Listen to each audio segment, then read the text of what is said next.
crew, welcome back to the It's Not Fake Fan Cast. Again, we call ourselves a fan cast because we're not a podcast. Podcast reserved for journalists and reporters.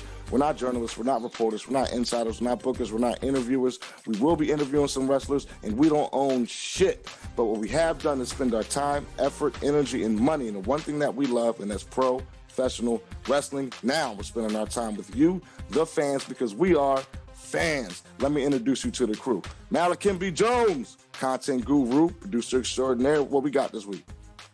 What we got is I want everyone to subscribe, like, comment, and share this video. And I hope everybody out there listening to us is doing wonderful today. Good enough, good enough, good enough. I'm kicking to my tag team partner, my man Reg, a.k.a. Antonio Marks, the Marks man, a grown man, John Cena fam, the 3 second tan. What's up? What up, everybody? Welcome back. Thanks for tuning in. We got some good stuff for y'all tonight. Listen up. And I am your host, Ahmad the Dark Show. And if you don't like my nickname, I'm going to have Ben Simmons shoot all your free throws for you. Malachi B. Jones, where we at this week? Clang, clang. Where we at? We're talking about the Hell in a Cell. We're talking about, let's start on SmackDown where they had a Hell in a Cell match with Rey Mysterio versus Roman Reigns. Let's talk about it. Let's talk about it. First, I want to give a rest in peace to Ben Simmons' time with the 76ers. Get the fuck out my city. Roman Reigns versus Rey Mysterio. Reg, I didn't get a chance to watch this match. Tell me what happened. Fill me in, brother. Watching this match was like, felt like being a kid and going to the zoo and watching the first time you ever see the lions fed, because that's all it was. Rey Mysterio was nothing but a little piece of meat fed to Roman Reigns. And don't get me wrong, I won't say a little piece of meat. He was more like a small animal because he fought back a little bit. He looked like an original ECW superstar breaking out toolboxes and video cameras, beating the shit out of Roman Reigns with him. But at the end of it all, like a little dude doing those with no matter what weapon, as we saw the one last week when he hit him with all the kendo sticks and didn't phase him. He absorbed it all. Next thing you know, Rey's thrown outside the ring over the top rope into the cage, just like Dominic was. It was just it was a sad show, but I think they're running out of food for Roman. Reggie, did you really think that Roman Reigns versus Rey Mysterio on SmackDown in the Hell in a Cell, instead of it actually being on a pay-per-view, it's on SmackDown, did you really think Rey Mysterio had a fucking chance? I mean, come on, man. No, I know he didn't stand a chance, but I'm glad they were also smart enough to take it off of the pay-per-view because it would have been a waste of a main event. I'm glad they put it on SmackDown. It actually got more time than it was probably worth, but it was what it was. Like now, you messed up the way smaller tag team champions. I think like the both of them combined don't weigh as much as Roman Reigns, to tell you the truth. So, oh hurrah! I do like from SmackDown though. What's going on in the tag team scene? Hold up. We're not done with this Roman Reigns shit. Chimby, what you think about that match? Because I got something to say about the shit. I think the match, really showed destruction of Rey Mysterio. Like Rey Mysterio is getting old, and he's going to be retiring sooner or later. Roman Reigns is just showing that. Like Roman Reigns has destroyed a lot of legends out there. You got the Undertaker, Rey Mysterio. He's just destroying everyone right now on his path to nothing. Like he has the belt. He's just beating the crap out of people, showing them like ain't nobody taking nothing from me. I didn't like that they took this off the pay-per-view, but in a way I did understand why they did it. I think the reason they didn't have this on the pay-per-view was a lot of WWE pay-per-views recently, the end of the show has been Roman Reigns wins. So I don't think they wanted to do that. They wanted to do something a little different to kind of take that spotlight away from that. But I think it was a good match. I like what they're doing with Roman Reigns. John Cena is going to be back soon, which we know when the live shows start. That's probably his next feuds with. And it kind of makes sense that he went and just destroyed somebody like Rey Mysterio, where John Cena can be like, yo, man, that's my homie. What the hell you do? And right now, who is destroying Roman Reigns? Nobody. Like no one. No one can stand up against him on either roster, in my opinion. He's just destroying people. And that's just this match proved. That's what I wanted to talk about. That's actually what I wanted to get to, because if they keep feeding them people I guess they're feeding him John Cena next because obviously John Cena's not going to win the title as a part timer. At least I fucking hope not. But I can't see him winning it. If they keep feeding him people, who's going to be left for him to really feud with going down? Like, who's going to be the threat? You know what I'm saying? Like, if it's just the next guy, then he's going to beat the next guy. Is there going to be a real threat to the title? I thought that could be somebody like a Samoa Joe if they brought him back, but obviously they brought Samoa Joe back to NXT. I don't see anybody on that roster right now that would even remotely be a contender for that title. I guess you bring back John Cena for what, SummerSlam, and he beats him, and then we go on the next year, headed to the Rumble. So I don't know what's up with that. See, like that's the thing, though. It's probably going to end on us. I hate saying it like this, like because like I'm also talking about my boy at the same time. But it's either going to be Cena or The Rock that ends this reign. It's got to be some celebrity that's not there, but still has like wrestling credentials. Like The Rock came back and ended CM Punk's dominant reign, and Goldberg comes back and ends The Fiend's. You know, like The Fiend was invincible until Goldberg came around. We already touched base on this in another episode. The Rock, so I'm not going to get. They're not putting a strap on The Rock. They're not putting a title on The Rock. Cena, you think The Rock hasn't earned another like WrestleMania, John, for everything he like did for that company? Yeah, he earned and like the simple tickets and merch he would sell alone by coming back at a WrestleMania. Yeah, he earned a WrestleMania spot to lose to his cousin. To get Roman way over. Rock is not beating Roman Reigns at WrestleMania. No one's saying anything about beating them, but they're definitely. I smell that's what they're trying to set up. They can put him in that spot, and The Rock would lose, and then they would establish Roman Reigns as the true head of the table. I mean, they could use that storyline. The Rock could come back and be like, "You're not the head of the table until you beat me," and all this fly shit. But that still doesn't answer my question. Yeah, who's next? Like, you feed him John Cena, and then 6 months later or whatever it is, you feed him The Rock at WrestleMania. What do you do in between? Haven't we seen this before, though? Haven't we seen like a champion that's been getting fed? John Cena, for example. John Cena was fed Great Khali, Umaga, all these guys just kept getting fed. Triple H and just kept beating people. Maybe that's where Roman Reigns is now. Maybe for the next 2-3 years, who knows? Hold up. This might be his turn. John Cena had Randy Orton, though. Roman Reigns has Seth Rollins. Not yet. I mean, they're both heels. But he does have them. They've fought against each other a bunch. He's not even really like looking at him right now. Seth Rollins is too busy tormenting Cesaro. Like the title doesn't even mean jack to him right now. You can tell like, with his character. I'm just saying, he seems like right now, for what I see Roman Reigns doing, I think Roman Reigns is taking the kind of way that a lot of champions have, where the next 3 years, he's going to beast up, and then he's going to be like, you know what? I'm getting close to retiring. Here's the belt to the new guy coming up. But for the next 3 years, he's just going to beat everybody. John Cena's done it. Hulk Hogan did it. A lot of champions in WWE have done that, have been the champion for like 3 years and just smushed everyone, like beat everybody. You know, and that's what he's doing right now. We'll see where this Roman Reigns shit goes. Obviously, he's not going to keep feuding with Ray after destroying him. So maybe Friday will shed some light on where we're headed. I mean, we're headed towards Money in the Bank before we get to SummerSlam. So we got to see what's up with that. But anything else interesting happened on SmackDown this week? Let me ask y'all a question real quick about SmackDown. Is Otis and Chad Gable a fucking team? Like Alpha Academy, baby. Yeah, that's the dumbest fucking team I've ever seen in my life. Well, obviously that's Chad Gable, like at work right there. American Alpha was obviously his idea. Right. It's dumb.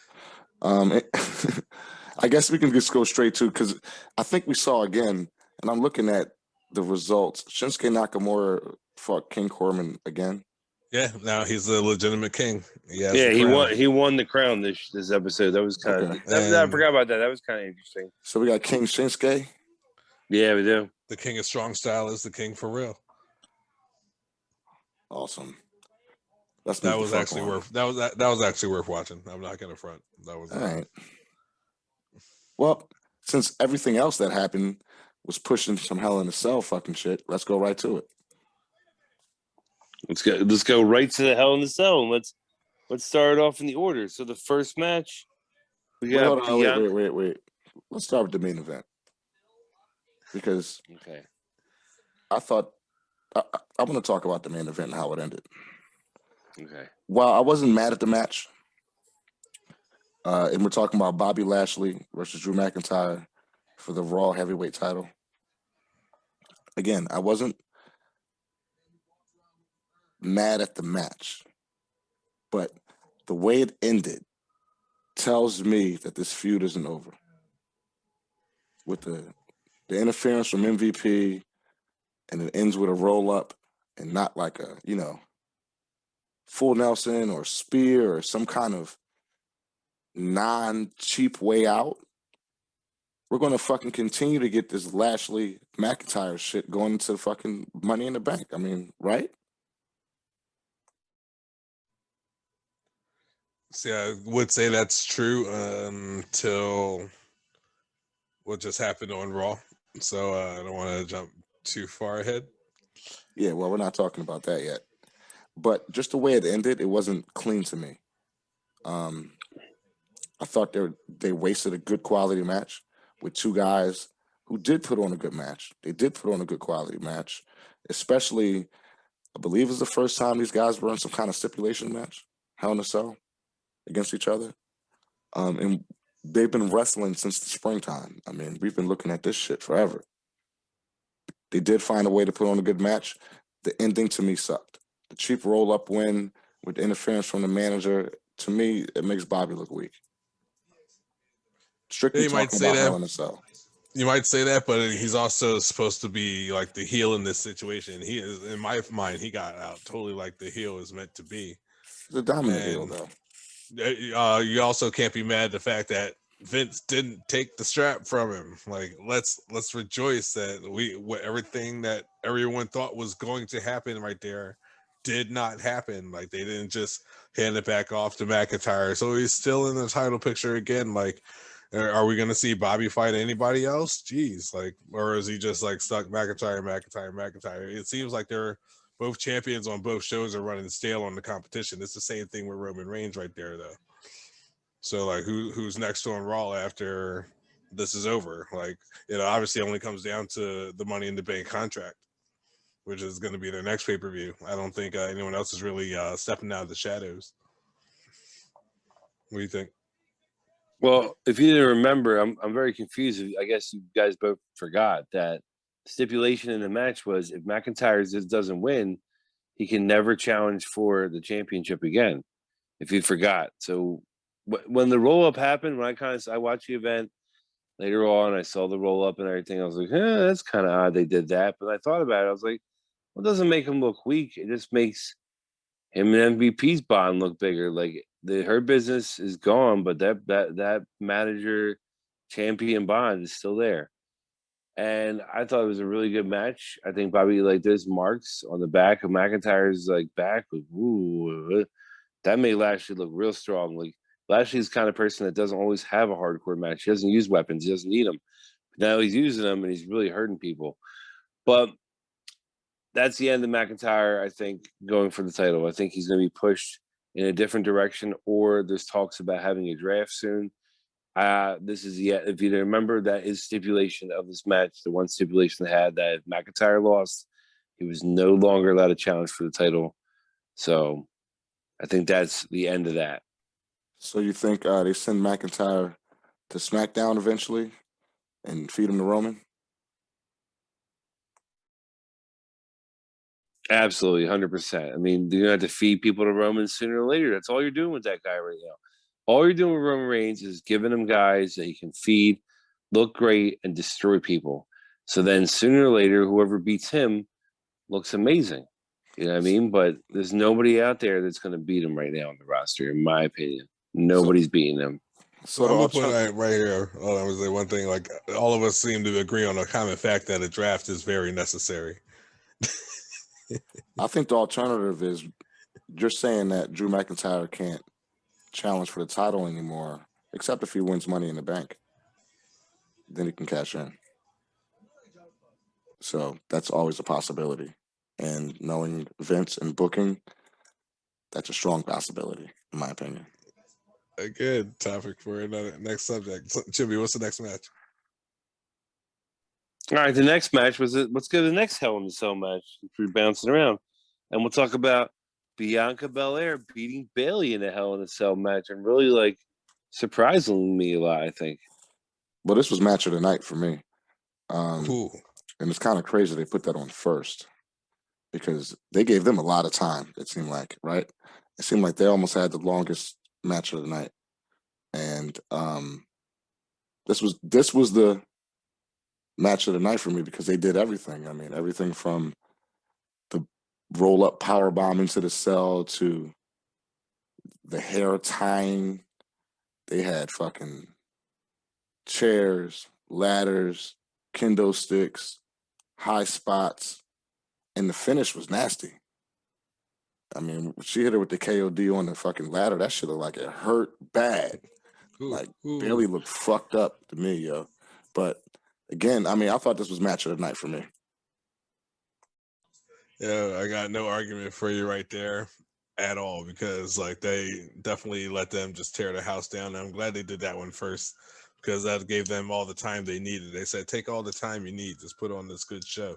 And they did not disappoint. First of all, I just want to get into how innovative the match got off of Bianca's braid alone and how many times it was used during the match. Offensively and defensively by both Bayley and Bianca. She is like tied to the rope, tied it to her wrist, like tied it to the ring post. That thing was going like the straight work. And that kiss of death on the ladder, like that was something special. Like that shit was fucking painful is what it was.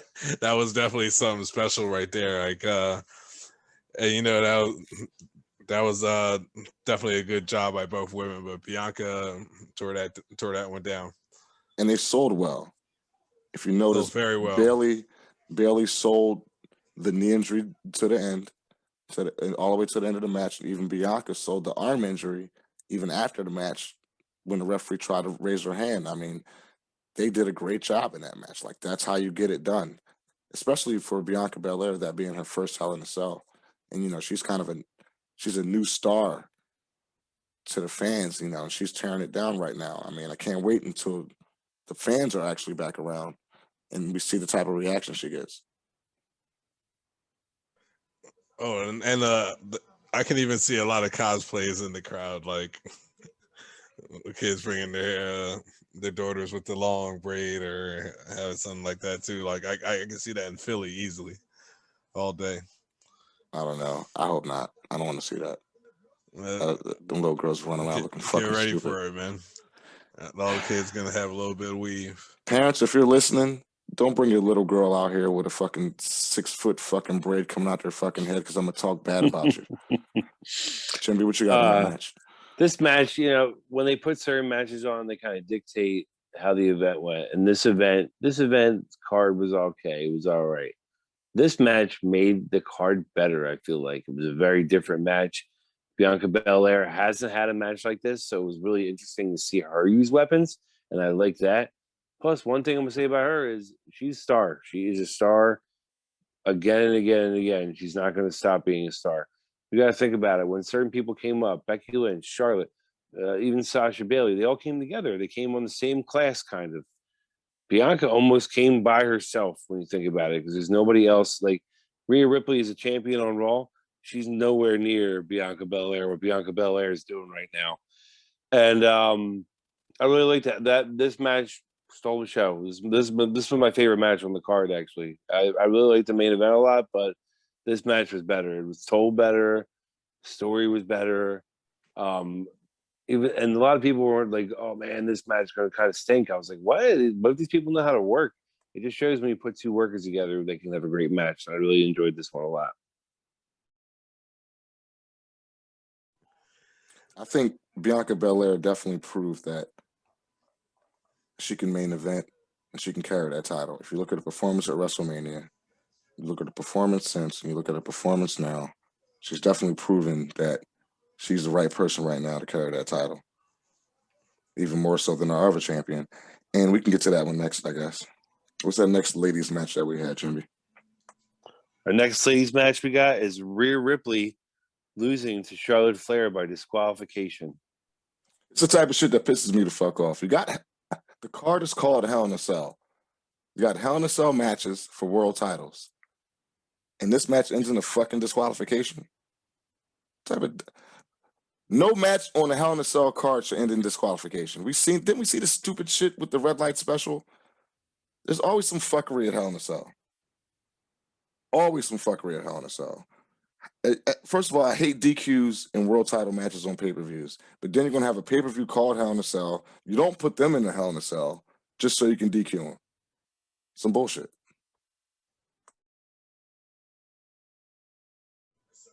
I mean, Rhea intentionally got herself disqualified. That's this.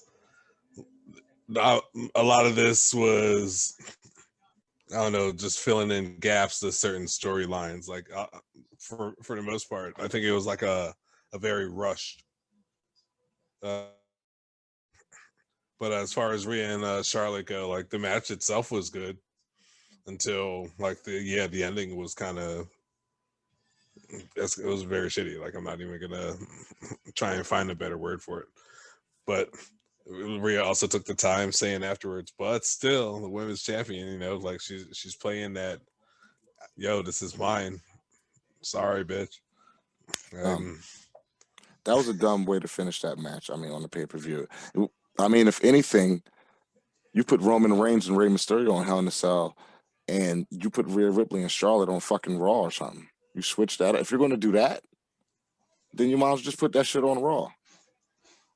Because that match didn't even come close to comparing to the Belair Bayley match. Oh, no, not at all. So, I mean, it just made it look stupid. Especially that match went on first, and then you're going to try to come back with the other women's title with that clunk of shit? Okay. I mean, this match was just like it's the tale of two different shows. Basically, you got SmackDown, you got Belair, who wrestles great, and then you got these two women that wrestle great, but there's always some craziness at the end of the match, and this once again was it. So I thought they were gonna go into a stipulation or something. It doesn't look like it. They're just trying to get Rhea Ripley to have more heat. And right now, she doesn't need more heat. She is the bad guy. It's fine. You're perfect. I don't really get this. I really hope. I think this is something that, it's sad to say this, I think this is something that they're going to learn. You do this stuff in front of live fans, and they're going to throw stuff at people. You do this stuff in front of the Thunderdome crowd, all right, you get away with it.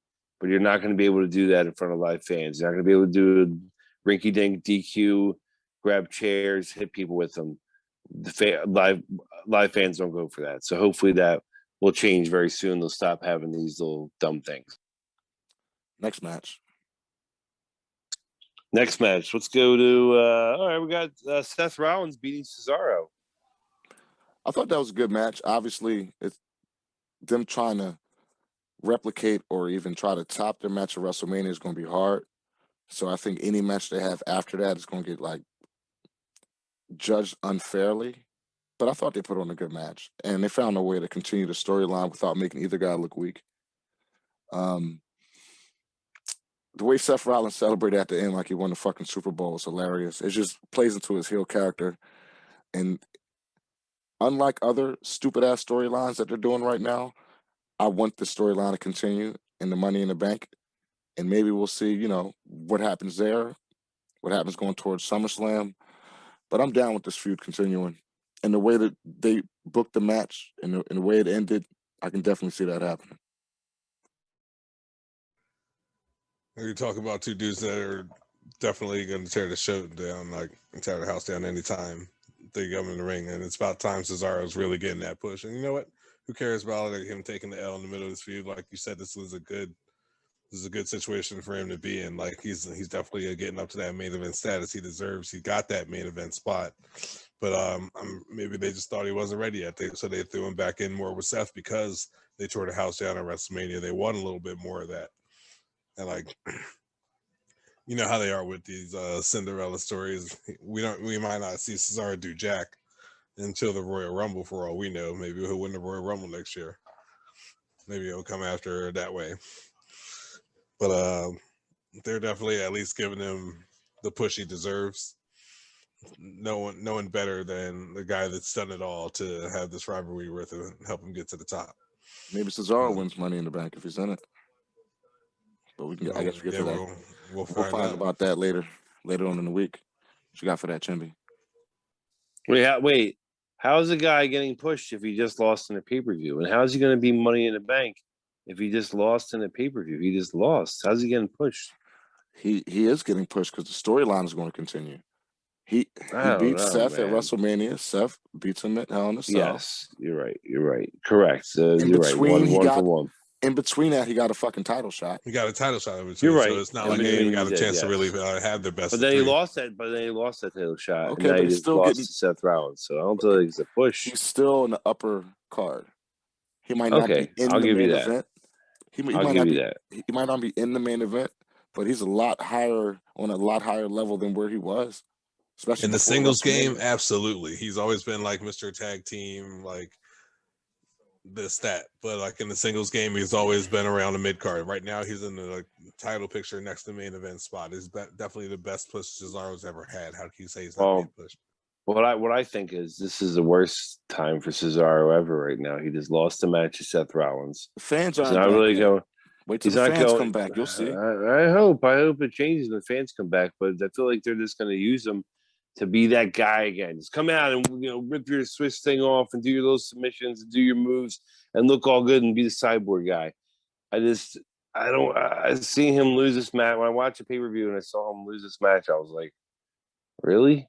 Wow. Well, so he lost to Roman Reigns and then he just got rolled up against Seth. But I feel like he doesn't need to be in that storyline. He should be already he should be in the title picture somewhere for some belt. I think they're still building him. Well, Money in the Bank is great for him. I agree with Ahmad right there. Like I know he's gonna have some kind of door to the title. I feel like that they're doing what they Royal Rumble or Money in the Bank, one of the two. What they've done with a lot of faces. Clean that some pay-per-view. No, I don't. Yeah, what they've done with a lot of faces like Daniel Bryan and stuff is they push him, and then they push him for a little bit, and then it's. How many times did Daniel Bryan win the world title, bro? You're right. I'm not saying he didn't, but I'm just saying like the push system. Didn't Daniel Bryan main event WrestleMania and win both titles? Yes, he did. I'm not saying that. But this is Kofi, had to fight that fight. Cesaro would take that push all day. But he's not getting it. That's what I'm saying. How you know? He's not getting it because right now, is he getting it right now? Is what's happening right now? He just had a title shot. He just had match of the year at WrestleMania, and he lost to it. He just had match of the year at WrestleMania, and now it's continued a storyline with the top 2 or 3 people in the company. I don't know. I feel like he's not getting pushed. He's not getting pushed. If they're going to feed John Cena to Roman Reigns, the second best thing for Cesaro is to fight. The second best thing for anyone on SmackDown would be to go against Seth Rollins. All right. Well, here's what I'm going to say. Would you rather be John Cena who wins, or you rather be Umaga who loses? Yes, you're Umaga. And I'm not saying about dead. I'm just saying like a wrestler that's in the main event that's losing all the time, losing and losing. Yeah, you're in the main event, but you're losing all the time. That's what I'm saying about Cesaro. Yes, he's on one of the top matches. He has great matches. He's a great wrestler, but he loses a lot. He's not really getting pushed. Everyone loses except for Roman. Period. Everybody's taking L's. The whole fucking roster.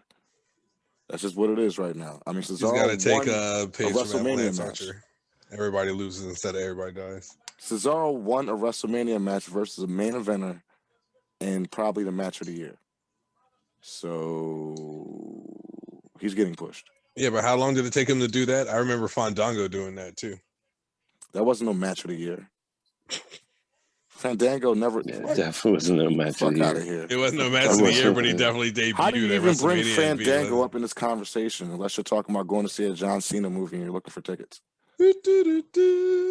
That's only Fandango I want to fucking hear about right now. You're talking about Fandango. What? Was that against Jericho? Fandango.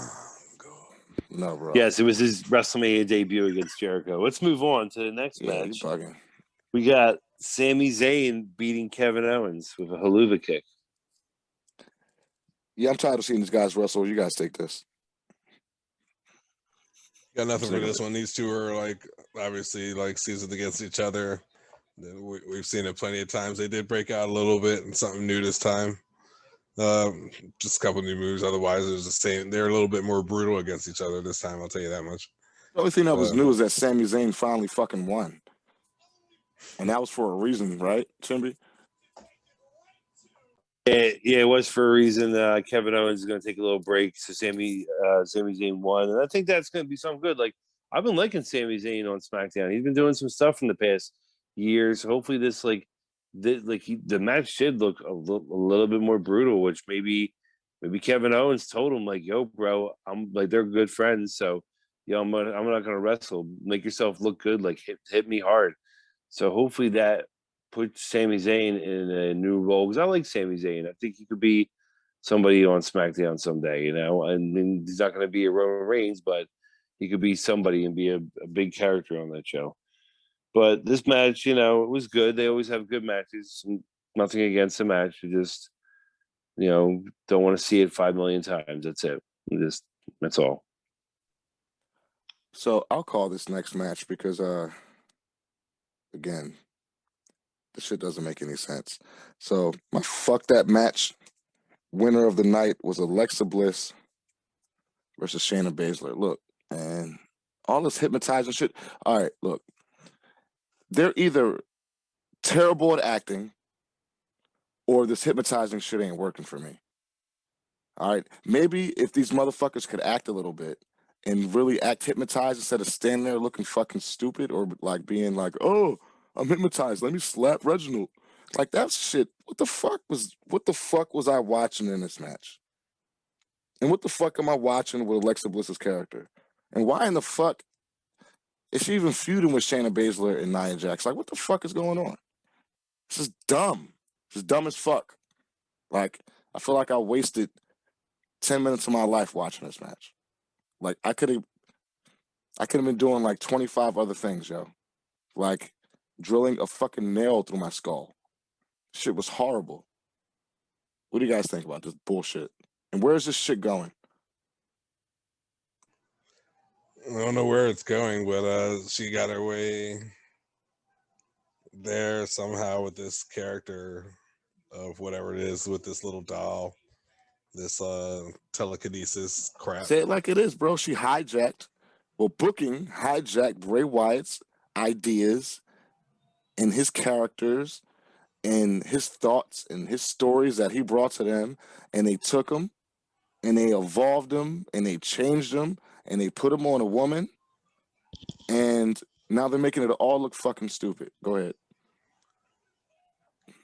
I mean, for what it's worth, like he could be the one like feeding them the ideas to keep it going, like because it is like his character, and like while he's on leave or whatever, if he exists or not. Yeah, like me and Jimmy had a different conversation. Like Bray Wyatt actually doesn't exist right now.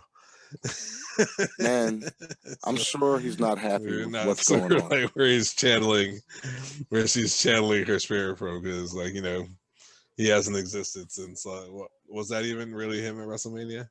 Look, I man, heard some rumors that it wasn't really him. There's no way that he's okay with this. There's no way that he's sitting at home or wherever he's at watching his ideas turn to shit every week.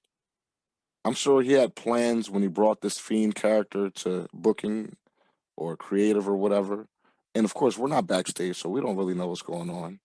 But my educated guess would tell me that man is sitting in the corner crying watching this bullshit. What do you think, Jimmy? Where's Bray? Where is Bray? That's all I thought during this match. I'm like, where's Bray? Now, I don't want Bray to have a match like this, but I'm just like, you're taking time away from Bray Wyatt or anybody else on the roster to put this on. This is what we're watching. And I'm really worried. Here's why I'm worried. In the future of wrestling, people have been very quiet about when they're upset. Usually, if they're not like a CM Punk type person, meaning they don't give a shit. If people are professional, they don't usually voice their opinion about things. I think Bray's really pissed that they're doing this shit. And I think that he's sitting there and it's like, you know what? Fine, do your shit. I'll just wait for my contract to run out and let his contract run out and leave. Because what they're doing right now, if I They'll was him, never I would do that shit. they'll But if never I let was Bray him, Wyatt leave. they wouldn't let him leave. I hope not. But they probably just find a new way to sign him or some clause in his contract or They'll some give shit. him money. Exactly, but this is just upsetting to me that they're doing this. This is just they had such a good thing that they don't even realize they had with the Fiend. They had a great thing with the Fiend, and instead they do this with Alexa Bliss, and it's silly. It's silliness. It's not even like when the Fiend the lights turned off, people were throwing up black gook and stuff like that. This people were getting hypnotized. Are you serious? And going to slap each other? Stop it. This is stupid. This is police academy crap. Yeah, I hear what you're like saying there. Like it is very silly, like a storyline, but the question still remains like where are they going with it? Like is she gonna be literally going for the women's championship with this? And at that point, again, how far does it go if it does go there? Because now you're making another invincible character that you can't sustain. So where does the weakness come in here? If she can hypnotize and use this telekinesis, like I know kayfabe is kayfabe, but like again, WWE is building up something I don't think they can sustain. Like who's gonna come back and take it? Lita. Lita's gonna have a match against Alexa Bliss, take the title from her if she ever transfers it. So is that the way it has to go? Like Goldberg came and destroyed the Fiend, everything they built up so well. Do we go there again? When the fans come back, they're going to boo that shit. They're going to get booed. So as soon as that happens, they're going to change it up or it's going to go away. I don't know. We spent too much time on this fucking dumbass match. I just don't understand why they would do Bray Wyatt the way they do him when he's such a good talent and he puts butts in seats and he brings them so much money. I mean, your fans are going to get pissed off and not want to watch if you keep doing things like this. That's just my opinion. Anyway, I think that was it. Oh yeah, Natalya beat Mandy Rose, whatever, on the kickoff show. Yeah, it's just kickoff. Yeah, I think that was it though, right? For Hell in a Cell. So Hell in a Cell. That's it.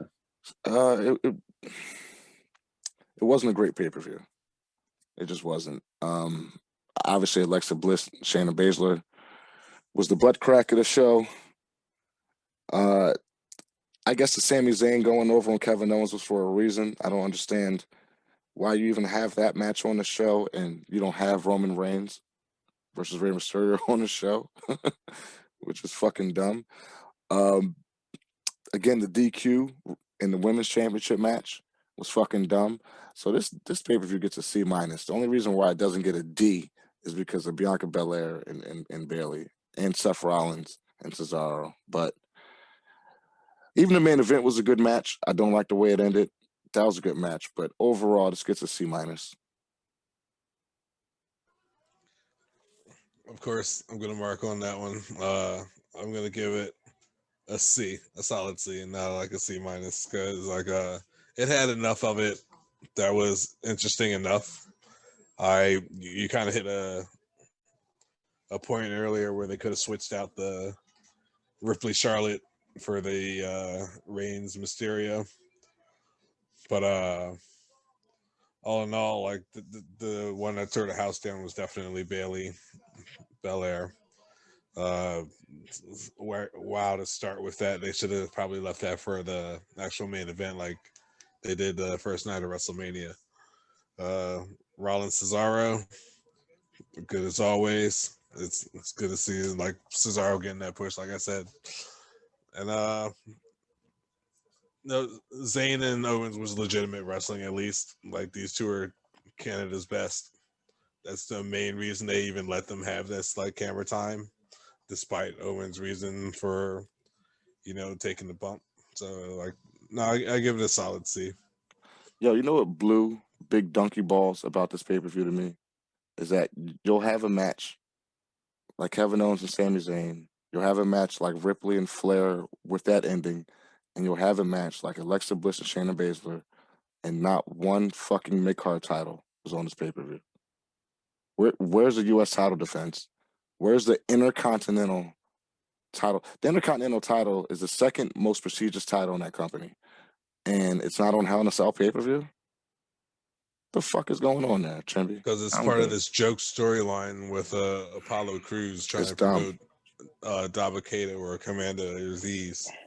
It's dumb. Or the 7-foot Umaga, since he's using the Samoan Spike / Nigerian nail now. And where's the tag team titles at? On either show? Well, Ray got decimated, and so did Dominic. So, like, the tag team championships are probably out of commission. I wouldn't be surprised. What about AJ? Up for grabs. What about AJ and Almost? They couldn't have a match? Well, no, they're still setting that up. Pretty much, we'll get there like on Raw. So. But it doesn't make sense that you have, again, I understand you got Rhea Ripley and Charlotte Flair, but you got Sami Zayn, Kevin Owens, you got Alexa and Shayna Baszler, and not one mid-card title, Trimby. Yeah, this pay-per-view, like, I watched it and I did like some of the matches, but like, here's what I'm gonna say about pay-per-views. Just because one match is match of the year doesn't make the pay-per-view good. That match may be good, but not the pay-per-view. So this pay-per-view felt like they should have called it back. They should, they were like WrestleMania Backlash. They should have called this Backlash Hell in a Cell. Because that's basically what it was. It was all the feuds that happened after WrestleMania or around WrestleMania that were still going on. Nothing was really new. It was kind of stale. The Hell in a Cell matches were good, but they're usually, stipulation matches and are good. So all in all, I give this pay-per-view a D-. I don't think it was great. I don't think it was anything great. They had 6 matches, no belts. I mean, when I mean belts, they had women's matches and they had, one men's title, but there were no mid-cards, no tag team, nothing really, like, when you think about it. So I give this a D-. I don't think this event was, in my opinion, Hell in a Cell. Like, I just watched a bunch of Hell in a Cells, and a lot of them were really good. They had maybe they only had like 2 Hell in a Cell matches, but the rest of the card was really good. This, in my opinion, just a really lackluster card. It's like, come on, WWE. And I hope soon, like we keep saying, they're gonna learn when a lot of fans come and go, boo! They're gonna be like, wait, we put this on TV every week. Well, guess what? Times are different. We're there now. We're gonna be in front of them. Oh, that wraps up Hell in a Cell. So far as one of the more down pay-per-views of the year. But shouts out to Belair and Bayley. Shouts out to Cesaro and Seth Rollins for at least making it a show. What we got next, Shemby? We're going to go right into it. Let's get right into Monday Night Raw. The Raw after Hell in a Cell, and they got right into Money in the Bank. So what happened? And they announced they announced already 2 matches for Money in the Bank. The main event. Can I take this one? Can I take this one? The main event, yes. Go ahead. Can I take this one? Can the marksman take this? So the main event of Money in the Bank is going to be my man, boom, boom, boom, Kofi Kingston versus the almighty Bobby Lashley. He came right out, stepped to him, and Bobby Lashley accepted on the spot. Couldn't be happier. Kofi gets this 1-on-1.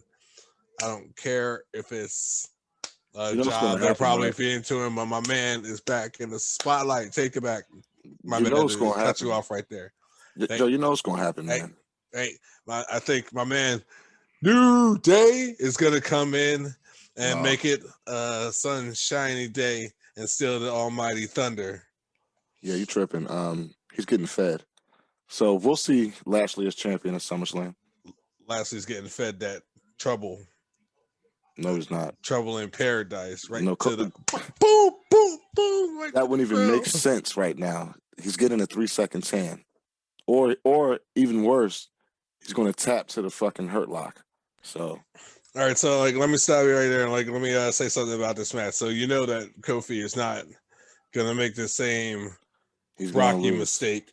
So what is that going to say if he puts on a full good match against Lashley again after what happened with Lesnar? He's going to lose.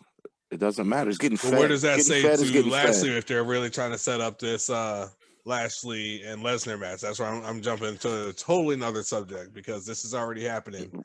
And, you know, like how we feel about when Lesnar came and robbed my man for his title and like this stupid Fox One has Money nothing to do with the other. SmackDown. One has nothing to do with the other. One is going to have nothing to do with the other. It's just a match. Now, if it goes 7 seconds, 7 minutes, or 7 hours, Lashley's going to beat Kofi. And if they're going to continue with this Brock Lesnar rumor, which I don't even know if that's really going to happen, he'll beat Brock too. Unless they put, I doubt they'll put the title back on Brock, and Brock will come in as a face, and he'll take a beating. But I don't think just because Kofi lost in 7 seconds and he went 15 minutes with Bobby Lashley doesn't make Bobby Lashley look weak. They made Kofi look weak. I know they made Kofi look weak. You have to get me started back on that bit. They made him look weak and they did him dirty. But I doubt they do him dirty again. I do think Lashley is going to dominate him in their match, though, because you got to continue Lashley being strong. You keep giving him strong opponents. He's dominating strong opponents. You keep pushing him. I mean, that works, but Kofi stands no chance. I mean, this match is going to be a very entertaining match. I think that's why Kofi Kingston's in this match. Kofi Kingston can still go. He can still wrestle. He can do all that. But let's face it, Bobby Lashley is the Roman Reigns of Monday Night Raw. Ain't nobody beating him right now. He's getting fed people until somebody does beat him. I mean, is it going to be Lesnar? I don't know. I don't know who's going to beat him. It might be a little bit until Bobby Lashley gets rid of the belt. Right now, everything's coming up Bobby Lashley, and nobody's really going to get, going to take it from him. Kofi Kingston is in this to do what you just did right there, to have the fans of Kofi Kingston be like, yes, we can do it again, Kofi Mania. But that's not going to happen. I'm sorry. It's not. He's going to get hurt. Don't give me a womp womp until the match is over, bro. It's going to Don't give me a womp womp until the match is over. Last I checked, the match was just accepted. And my man still has a chance until the bell rings 1, 2, 3 on the opposite side of the match beginning. He's going to go for Trouble in Paradise, get reversed, get put in the Hurt Locker, tap out. Bobby Lashley's not losing the belt right now to anybody right now. Yeah, trouble is coming for Bobby Lashley's paradise. Hurt me. Then also was announced. Crazy as shit, man. That shit'll never fucking happen. They'll never, like that. There's no possibility that they put the title on Kofi Kingston at Money in the Bank, unless he fucking wins Money in the Bank and cashes in on Bobby Lashley after losing to Bobby Lashley, and then he'll lose again probably. He's not in the Money in the Bank match. I know. I'm just saying though. He wouldn't even win if he wrestled Bobby Lashley at Money in the Bank, lost to Bobby Lashley, then won Money in the Bank. He would still lose to Bobby Lashley if he tried to cash in. They're not putting the belt on Kofi after doing all this with Bobby. It's not happening. Kofi Mania will not be in 2021. It's Lashley Mania. Clap for your 11-time tag team champ, 1-time WWE champ, 5-time Intercontinental champ, 3-time United States champ, and feel the power. Reggie, if you do that again, I'm gonna mute you. Chimby, what's the next one? What else happened on Raw? All right, so they announced.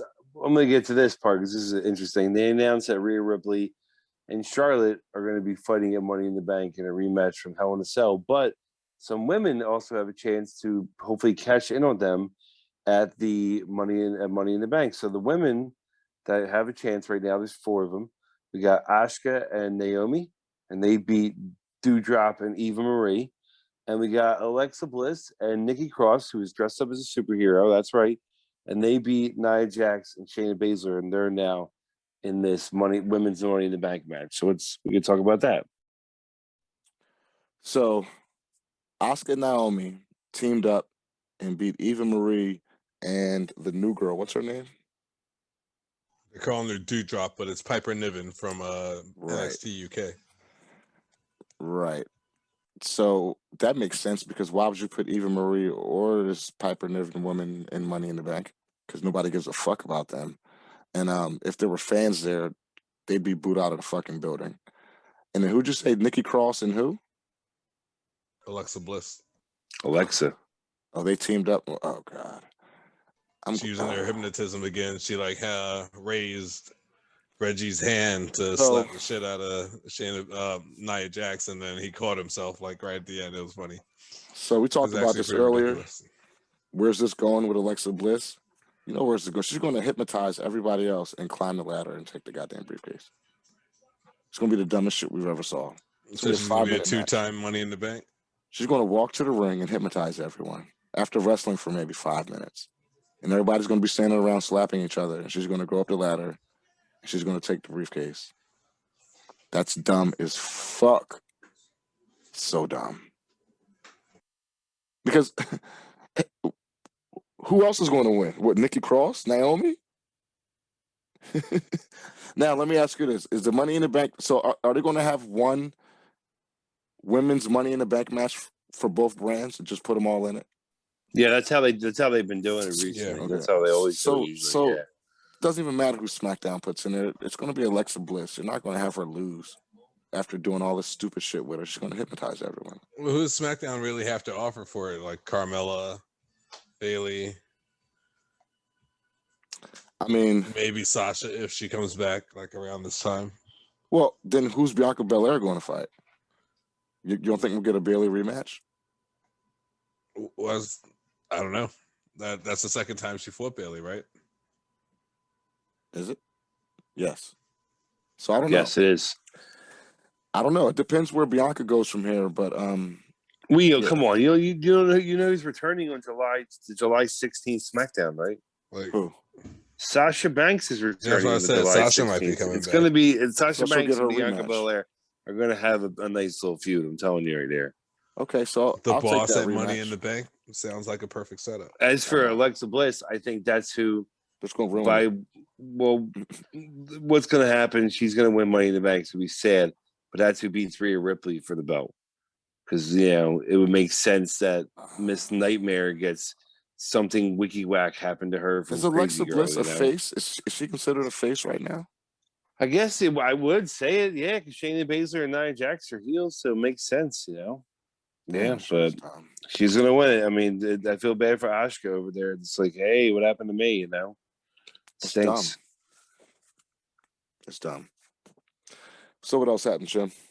All right, what else happened? We got some men that are now in the Money in the Bank match, and I'm gonna tell you right now, from my own personal opinion, these people that win really shocked me. I was shocked by who won. So we got Ricochet, got in the Money in the Bank match. He beat AJ Styles. We got John Morrison, Johnny Drip Drip. Oh, please, he won. Johnny Drip Drip. Shit. He won and beat Randy Orton, which is very surprising. And then Riddle is in the Money in the Bank match, and he beat McIntyre. Let's talk about that. Let's talk about that match, because the one fact that I want to really throw into this match, one very, very, very important fact, is that he beat Drew McIntyre clean. Riddle. So what you're telling me is clean.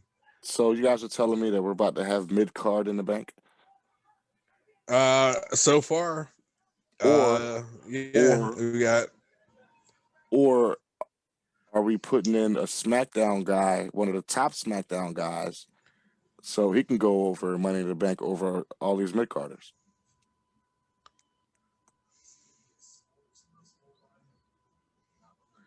I don't know. Like, we got to see who actually comes from SmackDown. I mean, let's think about it. Who'd you just name, Chimby? You said Ricochet, Matt Riddle, John Morrison. Ricochet, Matt Riddle, and John Morrison. Yeah. And here's what I'm going to say about that. All three of these guys. They're not winning this shit. No. I think there's. Right. I can easily say they might be pushing Riddle a little bit more than I care to. I think they are pushing Riddle. Riddle's the only guy that could win this. But Money in the Bank is that match where you got to have guys in that match who have never won or who have a chance and are going to have an amazing match. Ricochet is going to definitely jump off a ladder at some point. John Morrison is going to jump off a ladder, do some crazy stuff. So those guys in that match, it's kind of Money in the Bank is a match where it helps create two different things. Creates a new star who wins a briefcase, but it also creates the next few stars for the next few years in those ladder matches and other matches in that match. So this is something that I'm happy for Ricochet. Ricochet's been doing nothing for months. For months, he gets a Money in the Bank match, and I was like, "Oh, you're not gonna win against. Come on, you're not gonna win this match." And they saw him win. They're giving people shots. I hope they start doing that. They haven't been giving people shots for months now. Let's start giving people shots to see where they can go.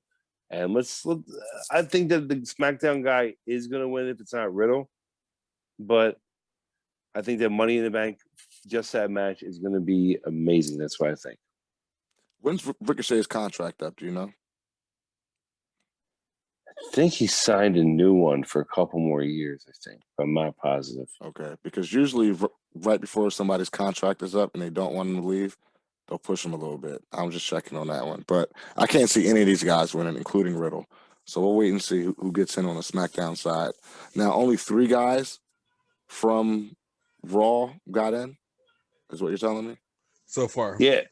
So far, that's it. But I don't know, man. Like with Randy Orton, who also had a qualifying match that night, losing his, I just like to say, to John Morrison.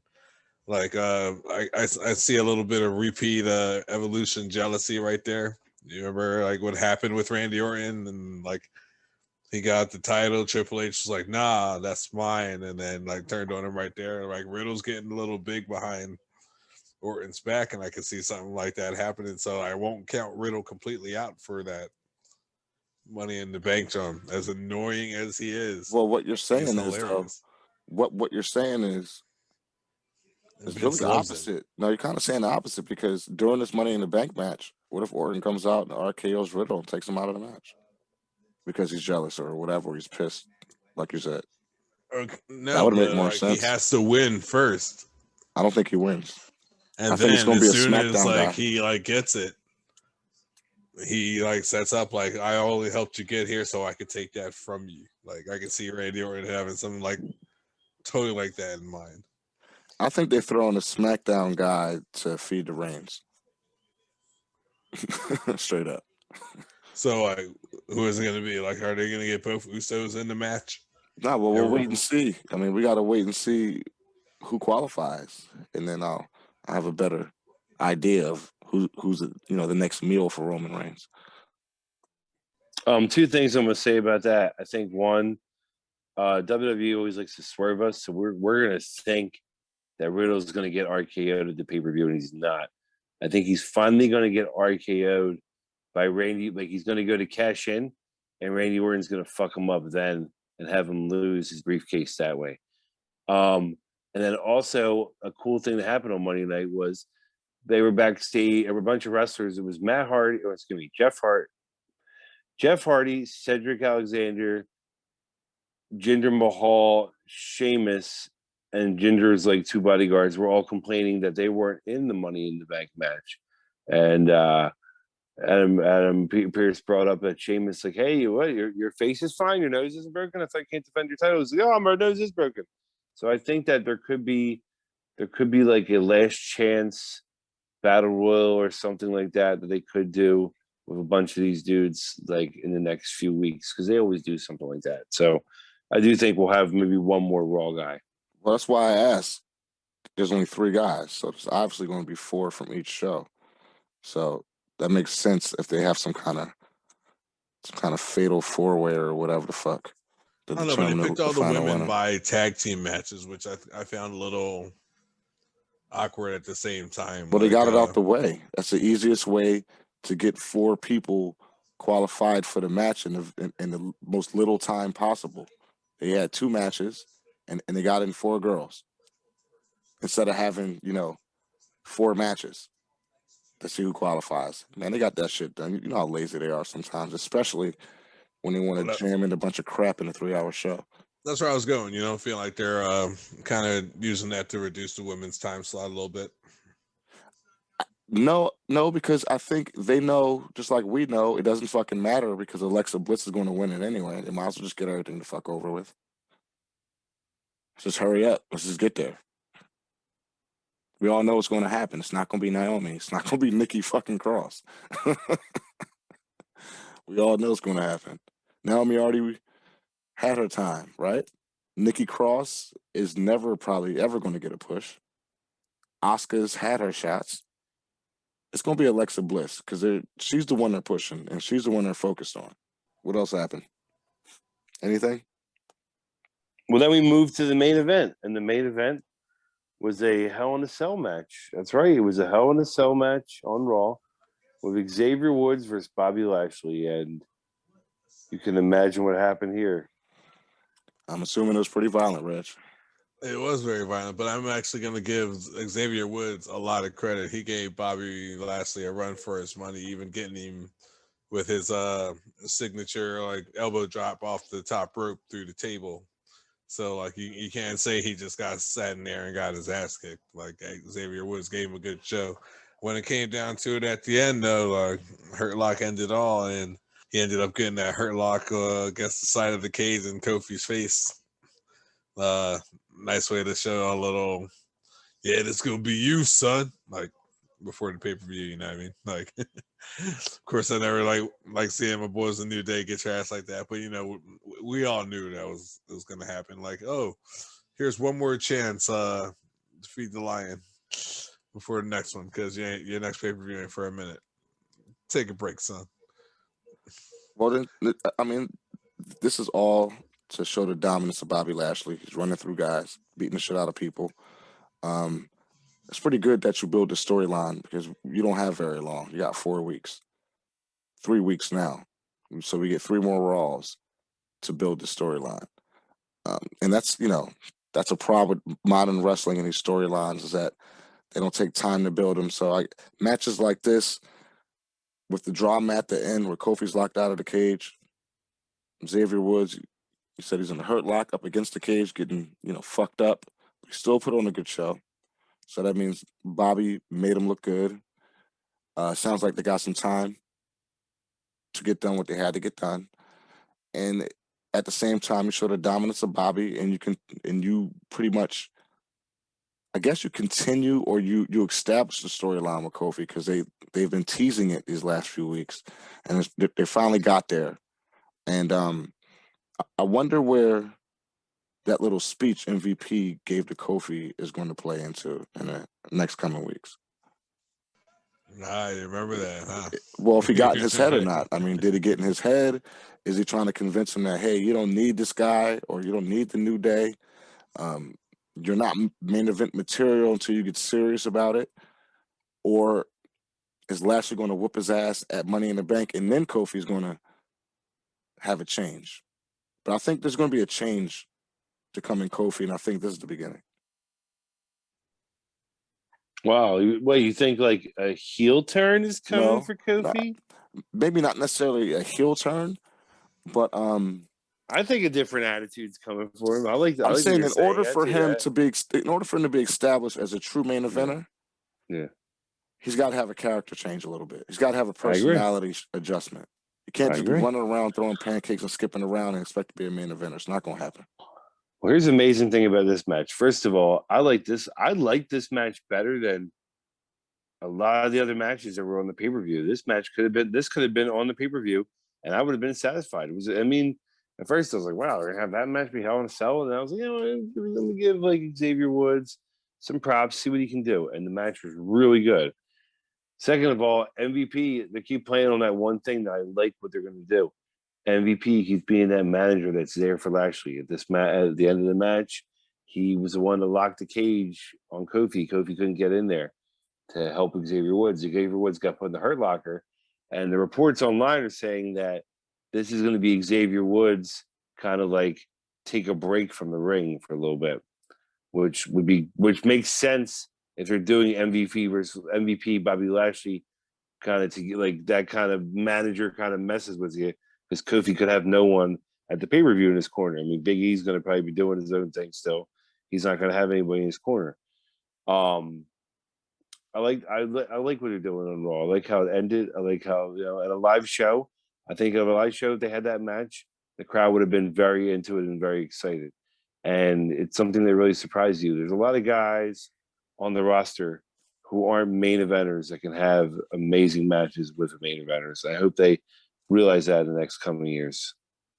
Quick note, real quick. You just mentioned something. Remember when I just said I think a SmackDown guy is going to win the Money in the Bank? Well, I think you just mentioned him, Big E. They got the title off of him. They're probably getting him away from Apollo a little bit. We don't know what the fuck they're doing, but I can see Big E qualifying for Money in the Bank and being a favorite to win that thing. And then you feed him to Roman. But even if you feed him to Roman, they can build that to where it's believable that that guy could beat Roman. That guy's no small potatoes. So I think they can, if they do it right, I think Big E, this could be a good sign for a Big E main event push. Maybe. And I want to say that is a very strong maybe, because I don't know, like they just had him with this nice, we thought, rivalry with Aleister Black before Aleister Black disappeared. And now he's in some kind of getting in touch with my feelings thing with Kevin Owens. So like I'd love to see him pushed in the title picture, but it looks more like they're trying to set him up in a tag team kind of thing right now. I will see hopefully we see a little different after SmackDown, because I don't think he needs another tag team run. This whole thing was about getting him on the singles push, the IC belt, getting it back, like getting back to the bigger stuff. I think maybe they took the IC belt to head towards this, and at the same time putting that IC belt on Apollo Crews to see what they had with him. Because I think they know what they have with Big E. They just have to give him the right situation and storyline. And Aleister Black's not there. Like you said, Kevin Owens is going away. What better way to refresh his character and his storylines than to put the Money in the Bank on him? Or at least have him qualify for the Money in the Bank and have him in that match with a chance to win. I think right now what they're doing with Big E is perfect. They're not putting him on TV. You kind of forgot about him. But when fans come back, you don't forget about it. Money in the Bank is the first pay-per-view with fans. When fans come back, they're going to remember him. Everybody loves Big E. And, he could do some amazing things that ladder match. I think that is an absolute winner that could win that Money in the Bank. Because that's somebody you put it on, somebody that's electrifying, somebody knows how to talk, somebody can have matches. It gets more exciting. If you put it on a guy, it's just like, this guy's really good over here. He can do this, he can do that. It's not too exciting. So I think that's the reason why Big E's kind of not been on TV too much. And they did the little Aleister Black angle. That's something they did to be like, let's see if you still got something. If you got something, the internet goes crazy, we'll keep you. But the internet didn't. They do that with people. And they used Big E with it, where they were like, all right, well, if this doesn't work out, what we're going to do is we're going to keep you off on the sidelines until Money in the Bank, bring you on, have you win the Money in the Bank. And, he could get fed to Roman, or he could be the one to beat Roman.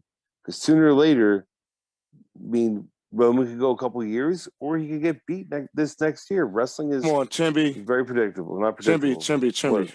What? We're not going to be living in a world where Bobby Lashley is the Raw champion and Big E is the SmackDown champion. Sounds nice. Not going to fucking happen, bro. Well, that's why I can We don't change. have to Bobby go there. Lashley could lose the belt. MVP if MVP ran the roster, right? Yeah, hold on. Well, So I could change. So Bobby Bianca Lashley Belair. loses the belt. So we're gonna have Bianca Belair as SmackDown Women's Champion. We're gonna have Bobby Lashley and Big E as the World Champions, and a foreigner and Rhea Ripley with the Raw Women's title. Yeah, right. Nah, Sasha's going to Raw to take it. Well, some of that's true right now. Isn't some of that true right now? Isn't Bobby Lashley and Bianca and a foreigner the women's champion? Yeah, but you ain't gonna see Big E with that belt, Well, man. we'll see. Maybe they won't be all the same. The Well, to champions take all it the off same of time. Lashley, then. Could happen. Anything can happen in this And land of wrestling. I would like to see I it. just You know what I'm think saying? I wouldn't mind seeing Big E cash in on Roman and hold the belt for a month. You know what I'm saying? I just don't think it's going to happen. I mean, and if it does happen, he will have that belt with the family for a watching his month. back. Yeah, come on. They got the Usos and shit. Why isn't Naomi down there with the fucking Usos? What the fuck is Because up she's with on that? Raw. So what? So that's it. When she came back, they could have put her on SmackDown with the Usos, and she could have been going after the world title too. So they can get all the belts. I'm just wondering. I'm just throwing that out there. It's good that she finally got a win now. She can't be on SmackDown. It's copyright infringement. What you mean? She's contracted to Raw. I'm just like making a fucking joke, bro. Come on. No. They just got me backwards with some of this shit, man. You know what I mean? Like, if they have a family, Naomi's married to a Uso. She's a part of the family. You put her down there and have her do all this shit with the women. But, you know, because right now Raw is clogged up with Alexa Bliss. You know what I'm saying? I mean, what are we doing with the tag team titles, the women's tag team titles? What are we doing with those? Absolutely nothing right now. Well, Okay. on what you were saying though, Bianca is married to Montez Ford. You know, like they still haven't gotten them together yet. No, but they don't have a family angle. No, they Roman has a whole family, head of the family dynamic thing going on, and she's a part of their family. That's yeah, all but I'm they're saying. also like all heel. Like they have to find some way to like. Naomi's not a Man. good heel. Naomi's not doing anything else. She's not doing anything else. She's not also not. They could just make her a heel tomorrow if they want to.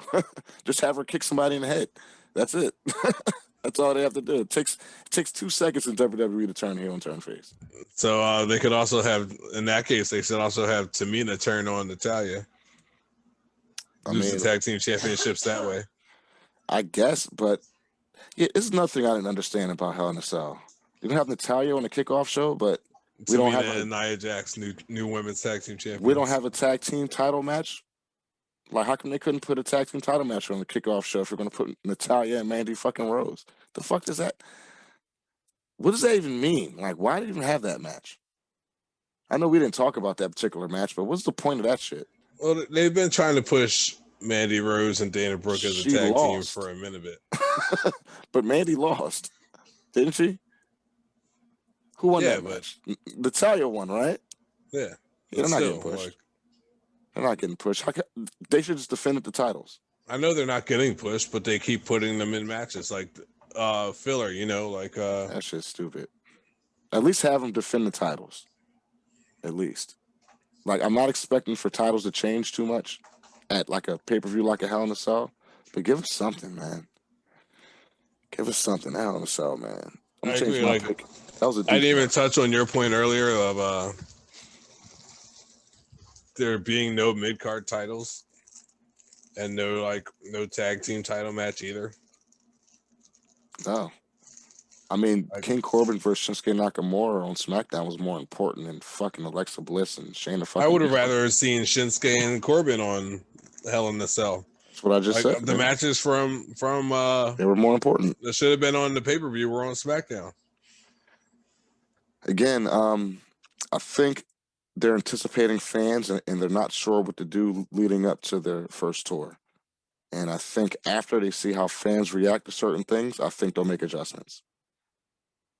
Because right now, while I'm not on social media, I'm assuming fans aren't too happy with this shit. Right? I mean, what's been going on social media? Are people still bitching about every little thing? I mean, that's every day, everywhere. But for the main part, it's just everyone's getting a little stale, a little bored. The NXT is our saving grace, and I think SmackDown is good. We've even been looking toward Impact and AEW more because WWE hasn't been producing that product. I think SmackDown has been good. I think they're doing okay with SmackDown. I think they're doing a good job. There is no SmackDown. It's a Spawn show. I'm not going to go there again, but it's a Roman Reigns show. Like It that's the is only the thing Roman worth Reigns watching on show, SmackDown is the Roman Reigns matches. but it's entertaining. What Roman Reigns is doing is entertaining. Yeah, but whenever it comes in, whenever it goes off, you might as well change the channel. Well, the King Corbin Shinsuke thing was Yeah. Yeah, they got the tag team division. They have a lot going on SmackDown. Bianca Belair, like I like Bianca SmackDown. Belair. SmackDown's the one show besides NXT. NXT is like its own thing. It's the one show that's doing something different. Raw, a lot of fans are not happy with Alexa Bliss, and a lot of other things are just kind of Oh, making things stale. Just boring. SmackDown's got things going, and Impact's going to be definitely getting going next few months with Slammiversary coming up very soon. And not for nothing, Bobby Lashley's a great champion. You know what I mean? So all Raw isn't bad. Alexa Bliss is really hurting the brand because just for the whole dichotomy with Bray Wyatt and has people upset because we don't know where it's going and we feel like you're doing Bray dirty. Hopefully we'll get a payoff from it. I don't know what that could possibly be. But with Alexa Bliss heading towards Money in the Bank, it's not looking good, at least for me, in my opinion. I don't know what they're going to do now with Drew McIntyre. And it looks like we're going to have a mid-card in the bank. Now, what they could do with Drew McIntyre is give him a second shot at a Money in the Bank qualification if they put him in to this match mixed up with Jinder and Sheamus and them, which is definitely a possibility also. But again, we got to wait till next week to see that, and then we got to wait to see what they do on SmackDown. Anybody got anything else? Is that it? I just want to announce that I know I'm one of the Impact people. The Impact has announced 2 matches for their pay-per-view already. We got Sami Callihan versus Kenny Omega, and we have For the title? for the title, and then the X they're bringing back the Ultimate X for the X Division match. That's going to be great. So just wanted to put a little Impact out there. That's all I wanted to do. So I guess they set that up with that bullshit match that they had at Against All Odds, where they called it a no contest, and Madman Fulton came into the ring. So I guess all of those guys, plus Madman Fulton, plus the champion, are all going to be in this X Division match. So it's going to be like 8 motherfuckers in this match. That could be good, and it could be real bad. Sami Callihan versus Kenny Omega, I can get down with that. That's hopefully that won't just be a straight up match because I don't think Sami Callihan is good enough for that. Sami Callihan's at his best in these hardcore stipulation matches.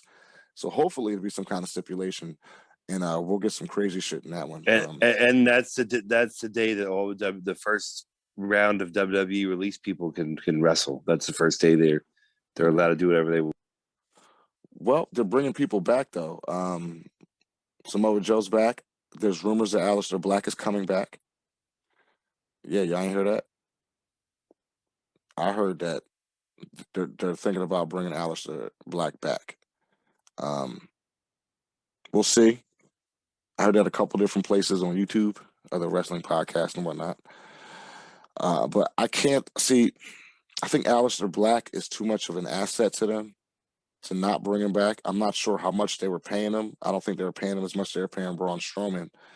But I think them bringing Aleister Black, especially after bringing Samoa Joe back, is a possibility.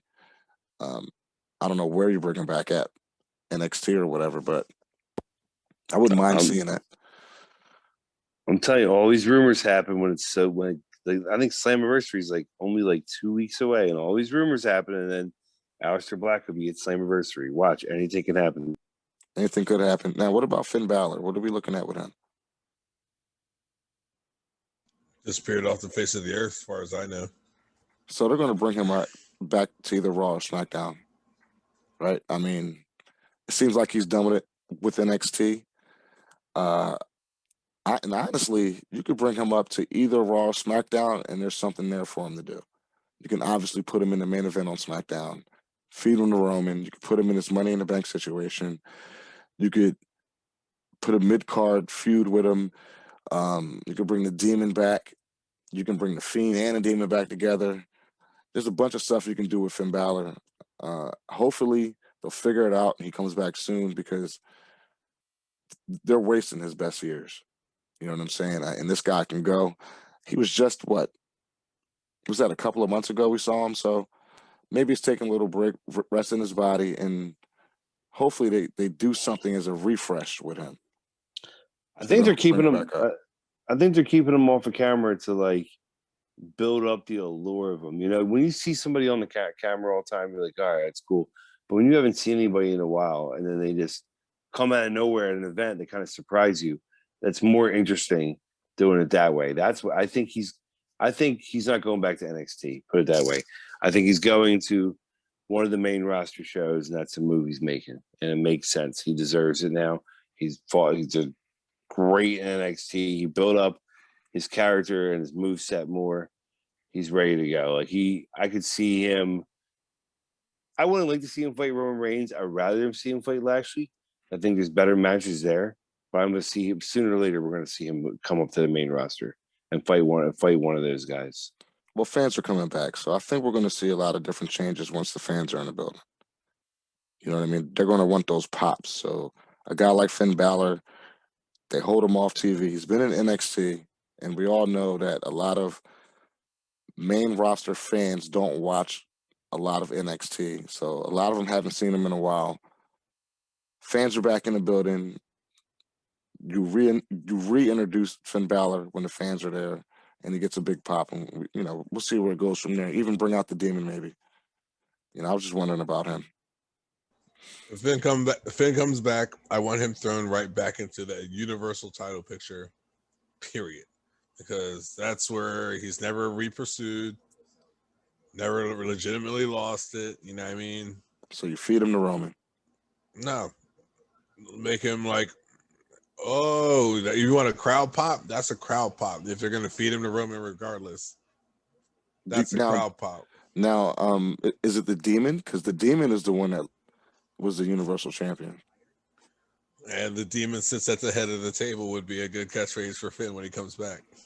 Yeah, we'll see about that. I mean, I wouldn't mind seeing the Demon back in either Raw or SmackDown. He's just an asset to the company. I just want to see him do something. Don't waste him. You know what I'm saying? Definitely don't waste him. But right now there really is no spot for him. They ain't got spots for nothing. Yeah, it's kind of hard to predict WWE's creative when they don't know where they're going with it sometimes. But that's it, boys, right? What we got next show, man? Next show, we're going to be talking about, talk about a little bit about NXT, talk about AEW, talk about, preview a little bit about SmackDown, what's going on Friday. And, got some more Impact. Hopefully the fans will be there. We got some more Impact. Indeed, there'll be Impact on Thursday. You're right. All right. So, all right, we're closing out, man. Again, thank you all for listening to another episode of It's Not Fake Fan Cast. Malachi B. Jones, what you got for the people on the way out? I'm going to say thank you for listening once again.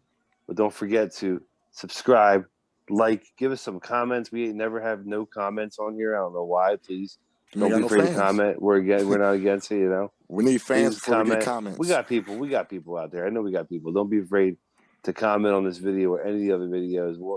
We will find a way to message you. We know ways to find you. Put it that way. All right. Hopefully, but we got to get some fans. Hopefully some of you idiots out there will watch our show and like it. Reggie, a.k.a. Antonio Marks, the Marks. Man, what you got for people on the way out? Thank you for listening, everybody. We had fun. I hope you had fun listening to us talk about what we love. And I hope you come in next time. We got a good show for you next time. And I am your... Share, subscribe. Peace. And I am your host of Mod the Dark Show. And we will see you next time. Reggie, get the tables. Do, do, do, do. Stop doing that. Stop.